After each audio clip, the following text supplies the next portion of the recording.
All right, Sisters fans, we're here to talk about Season 7, Episode 14, All for the D. Now, I don't usually do this, but I want to do this during the review. During my live stream directly after the episode, I gave it an 8 out of 10, but after some reevaluation, I don't think, and I even said this during my live, I don't think this episode was as strong as last week's episode, which I think I gave an 8, so I'm going to knock this down to a 6.5. It wasn't bad, but I don't feel like it was on par with last week. So instead of an 8, again, I give it a 6.5 out of 10. So overall, this episode has some very interesting talking points here in the promo for next week, as well as the synopsis for episode 17 and 18. I've done separate videos on those, are very intriguing. But overall, this episode has me going, wow, Karen is something else. I mean, the fact that last episode, you had one baby daddy wanting to start a trust fund. My children won't be raised separately. Okay. This week, your other baby daddy comes in with some gifts as well as a pamphlet saying, hey, I got it signed up for, some childbirthing classes, So, like proper breathing, kind of like the protocol when you go through the actual birth itself and how to deal with, post-pregnancy stuff. And she scoffs at the idea and is angry at Aaron because of the fact that I don't want nobody to know that, I have two baby daddies and why are you coming by the salon with this? And I'm like, and then of course, not to jump too far ahead, but in the next promo, we see that in the next episode promo, we see him come over to the salon with a state-of-the-art dual stroller, and she's just annoyed by him. And it's just like, some people have said this and it makes sense. It's almost like she hates Aaron doing all this stuff because she wants Zach to do it. But it's kind of weird because whenever Zach tries to do these kind of things, it's just like brushed off. But then again, I think Fatima has seen the side of Zach that is a parallel or almost a carbon copy of the overzealous Aaron who's getting all these gifts and buying these strollers and whatnot. That's the stuff Zach wanted to do. But then he kind of cooled off when, Fatima made her feelings known about how overwhelming it is. Not to mention Zach seeing his own finances being like, oh, wow, okay, this is a bit crazy. So to jump into the episode itself, Gary planting seeds in Jordan's head about Andy's chaotic nature, which Jordan doesn't believe, any of it. But I've said it time and time again, based off Andy's, withholding very vital information behind Jordan's back in regards to Gary's true nature, as well as, Penelope and whatnot. I understand why he starts giving her the cold shoulder as the episode goes on. Sisters, please start dropping the sneak peeks earlier. I mean, they used to be good about dropping them like at 6 o'clock or no later than like 7:30ish, as opposed to like dropping them at 8:20, 8:30, because when they drop the sneak peeks that close to the episode, I don't even bother doing my videos anymore because it's like, hey, it's just the first scene, so whatever. So hopefully they start dropping them earlier. But then, Gary, clowns Jordan for being, a punk ass detective and, hey, you're on my turf. So then, Jordan just leaves and that's it. And then Hudson comes up and he's like, so you want me to take him out? No, not now. Then they kind of walk off into the night. Oh, also props to this episode because I believe it covered like 3 days. We finished up this night. Then after the title sequence, we have the next day. And then late at the end of the episode, we have the following morning. So that was pretty cool. But basically, Andy's coming downstairs for work looking, I like that dress she had on. It was pretty good. I liked it. Jordan, wasn't really sleeping at all. He's just worried about Penelope. And he confronts Andy about, the whole undercover operation for the past several months, looking into Gary and then, putting his sister in danger. And, as she's about to go to work, he wouldn't even give her a kiss. Like, I'm just going to go take a shower. It's like, can you please call me later on when you're feeling better? Yeah, I promise. So from there, we go over to the salon and Pam is trying to tell Karen, look, if it bothers you that much that Aaron's invested in my company, then I won't take it. It's like, no, it's fine. Hey, it's cool. It has nothing to do with me. And I don't hold no grudges. And then Pam is quick to call her out on that. It's like, girl, you got a grudge list longer than a CVS receipt. And then Karen proceeds to say, well, hey, anybody I have a grudge against, it's warranted. And I'm like, really, Karen? Okay. So then Aaron shows up and things get a bit tense in the office because of the fact that he has some baby gifts in his hand. And Pam was like, oh, you got some gifts for the baby. Oh, okay. Even though Zach's a baby daddy, you still want to be there. Oh, you want to go to the office? Oh, yeah, break it in with some office sex. I'm like, Pam is literally the Maurice of the salon. But essentially, Pam's like, yeah, your last wire transfer didn't go through. I had my accountant send it this morning. Okay, well, I'll be on the lookout for it. So basically, in regards to his investment in the company. So he goes to the back and again, Karen is like, what do you want from these men? I mean, Karen is going to wind up just bitter and alone with them babies because every time either or both of these baby daddies want to be proactive with doing something for their child or the children, she doesn't want it. It's like she doesn't want it done in that way or whatever. It's ridiculous. I mean, I keep thinking about how many women out there have multiple baby daddies and not a single one of them does anything willingly for their child. Like the courts force them to pay child support or they don't spend time with the kid. Or, a woman who has multiple kids by the same father and the father isn't there for any of them. And Karen, in a twisted way, is blessed with two baby daddies who want to be there. And she's just pushing them aside because of one reason or another. It's just stupid. But he comes over to, I got bibs, clothes, baby stuff, a blanket with the animals on and everything. And she's mad that he brought him to the salon. And the reason that he did it is because it's like, well, I thought you would have told everybody by now that I was your other baby daddy. And it's like, no, I'll tell him when I'm ready. And he goes on to say, the childbirth class thing. And again, she's like, well, nothing I can't find on the internet. And it's just like, given the fact that you're over 35 with the increase of pregnancy complications and you're having twins, don't you think it would be a smart idea to take these classes because you've never had a baby before that we know of? So then from there, Aaron goes on to say, look, I'm honored to be one of your one of the fathers of your babies. And then Pam overhears and then it's like, uh-oh. And then Karen's like, hey, don't tell nobody. No, you know me. I won't tell anybody. Sure. And then we go over to the bank. And of course, Sabrina had to tell Maurice about it. And then she's like, shh. Like when Maurice is running his mouth about it. And I'm just sitting here like, Sabrina, you should have known. But then again, Danny shouldn't have said anything in the first place. So, hey, it's neither here nor there. And Maurice goes back to his unprofessional self. Wasn't he like trying to throw a pamphlet or something at one of his coworkers for some reason? I didn't catch that, but it looked like he was. But basically, Sabrina's, still a little sad that she hasn't found the proper sperm donor yet. And then some black guy walks into the bank, seemingly attractive to, Maurice, who's like, oh, he's a fine one. Hey, give my friend your sperm. And I'm like, why was he giving his old job back again? So from there, we go over to Tony, who gives a flimsy ass apology for his outburst towards Danny. And basically, Danny ain't having it. She doesn't care about that flimsy flower and doesn't want to talk to him. So she just says, look, I got customers to help. And then Tony goes about his business. And she even gives the rose to like the next person in line. So that was pretty funny. Andy and Fatima, man, oh man. So therein lies the title of the episode, All for the D. So Andy has decided that she will testify against Gary because it's like, you know what? I want to help the feds because I want Gary to be taken care of once and for all. And sadly, Fatima gets a D on her first exam. Or paper. I forgot what basically her first assignment. And I felt how real this scene was as someone who went to college and, checking Blackboard after a big exam or a big paper and you're nervous about what your grade is because, one bad grade. Because I know they changed like the point system. Like I think you kind of like start at a 0 and you work your way up. And if you don't hit a certain number, then you don't pass. But Hayden, in the midst of Fatima's frustration,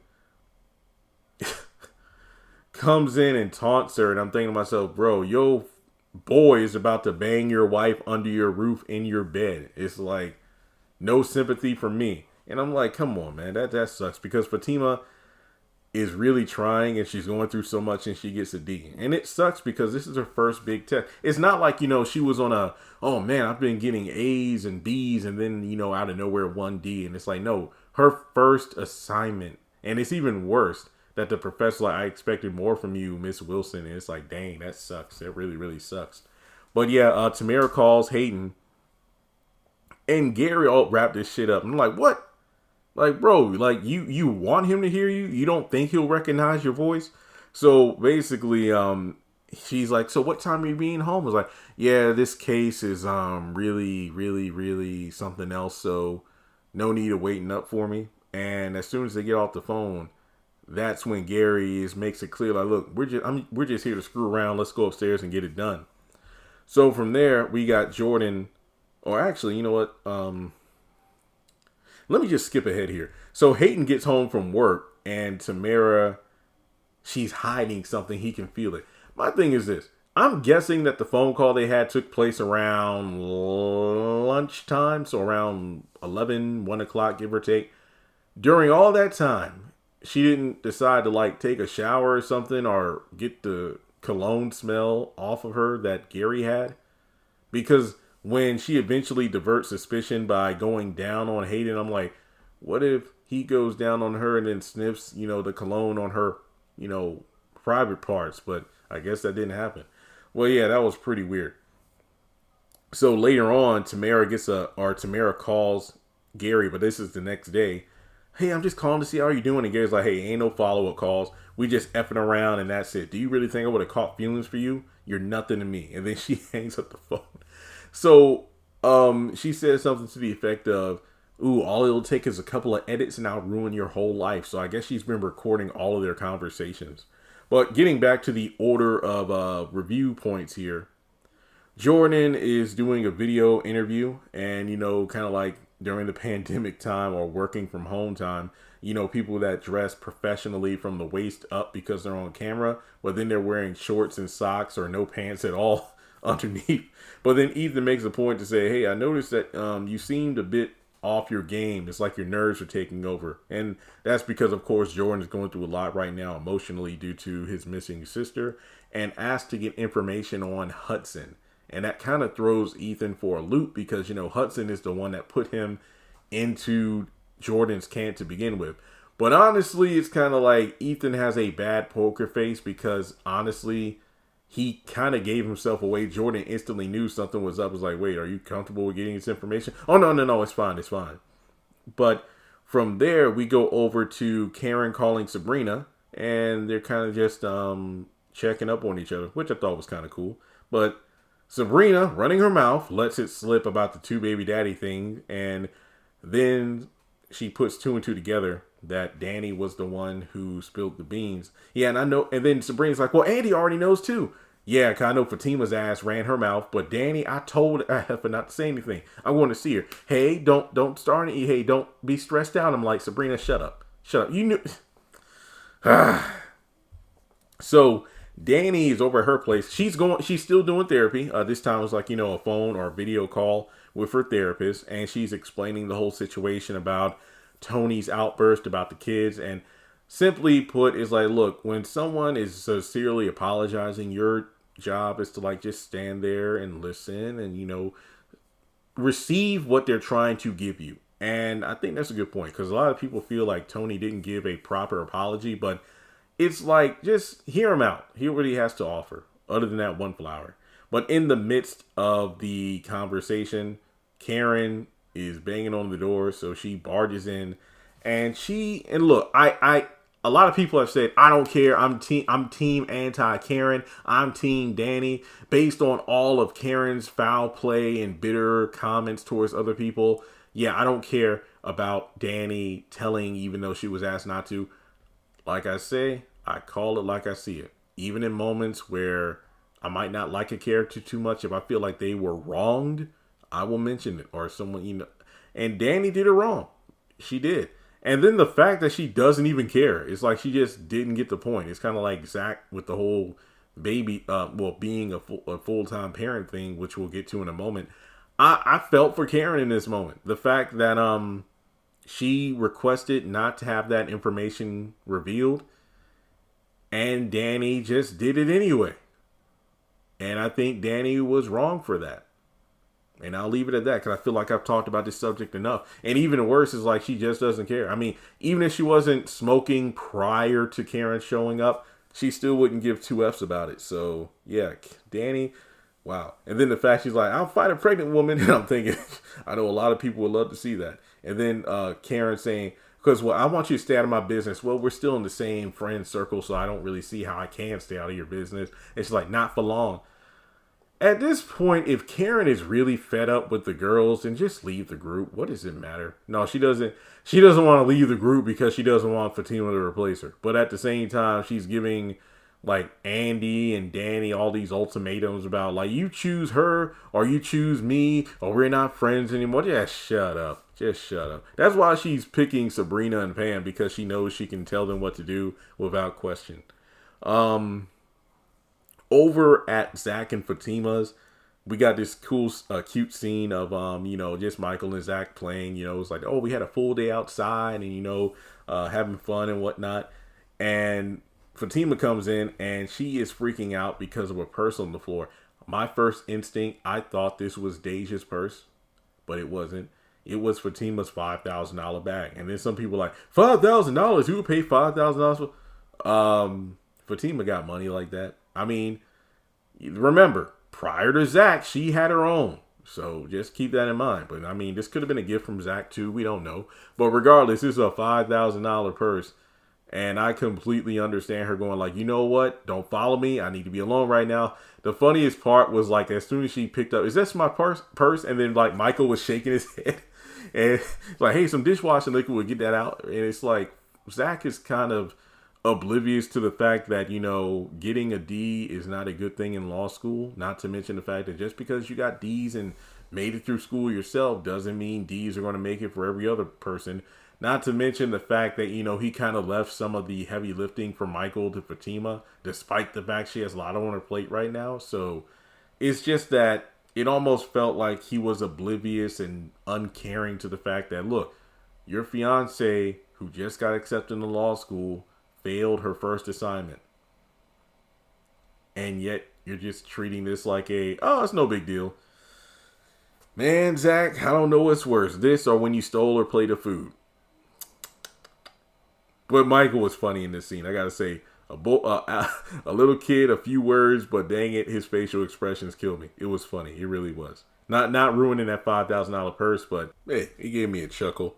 So from there, we go over to the bar where Angela, looking fine. I don't know what it is, but it's like when the women wear more modest clothing, even if they show a little bit of cleavage, just more modest clothing, I find that far more attractive than when they got their full-on chest out. But that's just me. And it's not just restricted to Angela. I think Andy is the most notorious character for having her tatas out on display. But Angela gives Fatima some very sound advice in regards to, look, everything that's going on with Zach is a lot to handle, but at the same time, don't lose yourself.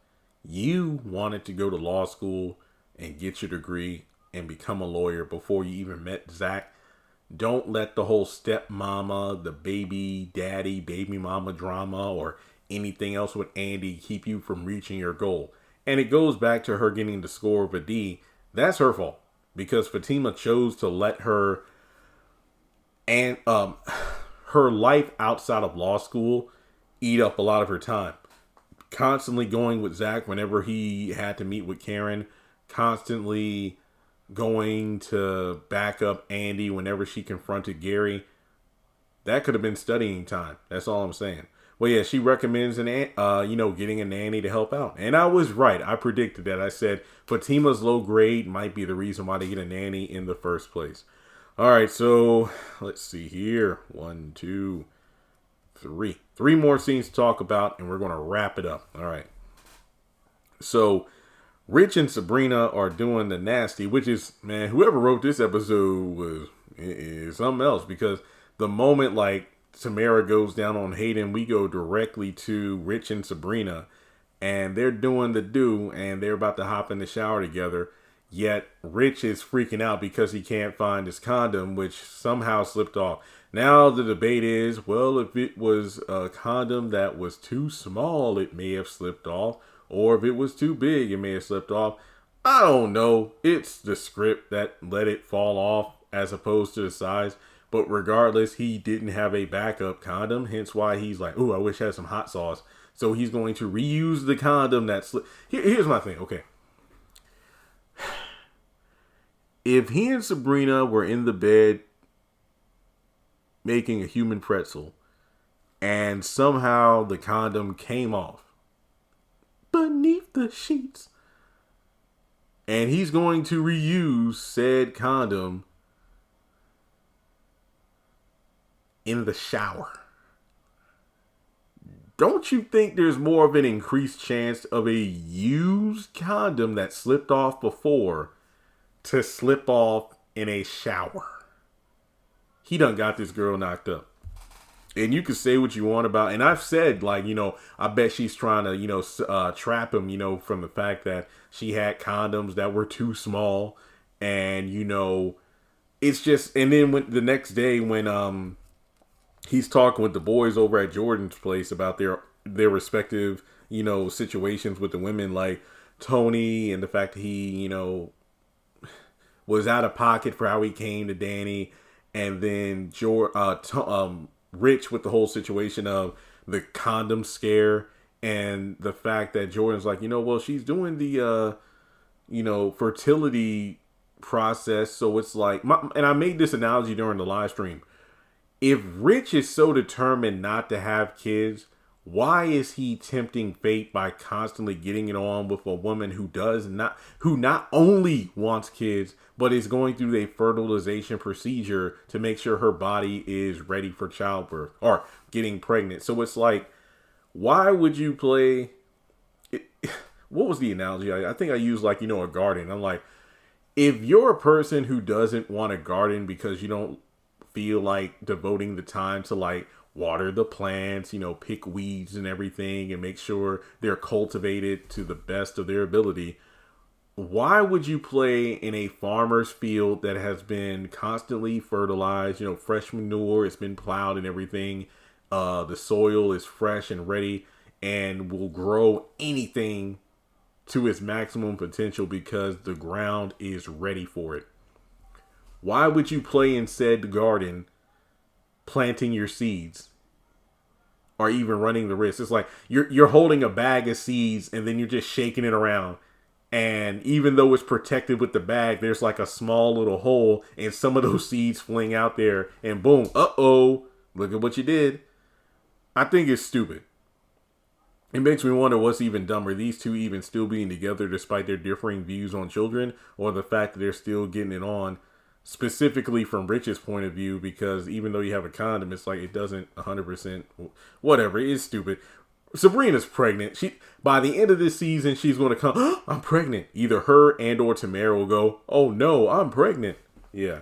But in any case, oh yeah. Jumping back to Sabrina, Karen asked Sabrina and Pam to do her baby shower. I want it low key, close friends. I'm surprised she didn't mention no Fatima. And no drama.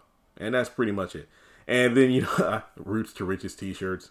But yeah, the episode ends with Ethan and the fact that, he's planning a bug. So first of all, the guys give Jordan some, support. Like, hey, don't worry about Penelope. I'm sure she's, out there somewhere. She must be busy or something. Don't freak out about it. And Ethan holds down the fort while the guys go for a workout. Oh yeah, Rich making that Trump joke. That was pretty funny.